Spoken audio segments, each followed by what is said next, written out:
வணக்கம், இது behind me media. நான் உங்கள் நிரோஷ்.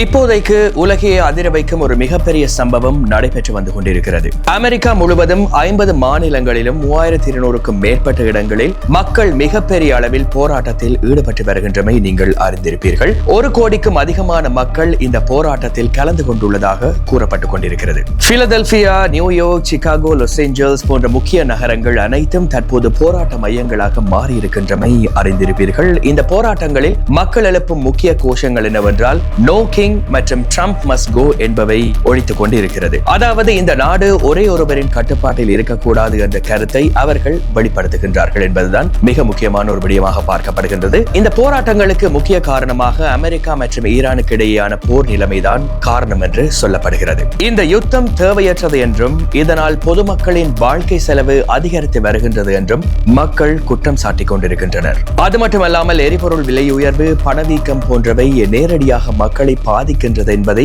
அவர்களின் கருத்தாக இருக்கிறது. இந்த போராட்டங்களில் மேலும் ஒரு முக்கிய கோரிக்கை முன்வைக்கப்பட்டிருக்கிறது. அது என்னவென்றால் இந்த 8 பேரையும் உடனடியாக கைது செய்ய வேண்டும் என்பதே அந்த விடயமாக இருக்கிறது. இந்த பட்டியலில் அமெரிக்காவின் முன்னணி தலைவர்கள் மற்றும் அதிகாரிகள் இடம்பெற்றிருக்கின்றார்கள்.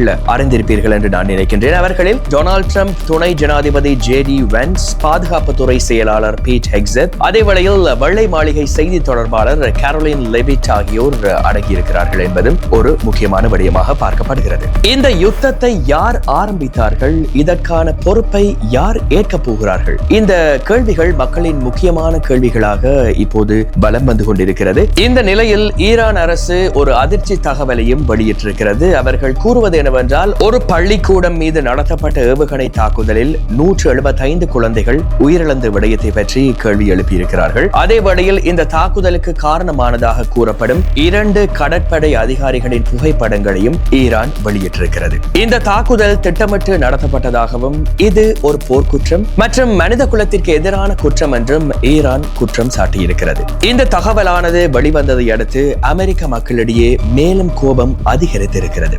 இந்த போராட்டம் அமெரிக்காவில் மட்டுமல்லாமல் பாரிஸ், லண்டன், ரோம் போன்ற ஐரோப்பிய நகரங்களிலும் பரவி வருகின்றது. இந்த பிரச்சனை ஒரு உலகளாவிய எதிர்பார்ப்பாக மாறியிருக்கிறது. அதே நேரத்தில் அமெரிக்க அரசியலிலும் பெரிய கேள்விகள் எழுந்திருக்கின்றது. என்னவென்றால் புலனாய்வு அமைப்புகள் கூறுவது வேறு, அரசாங்கம் செயல்படுவது வேறு ஏன் என்ற கேள்வி அனைவர் மத்தியிலும் எழுகிறது.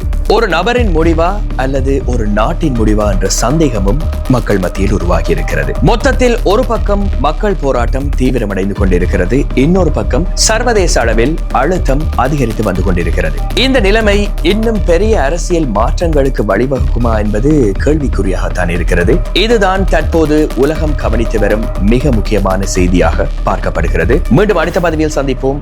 வணக்கம்.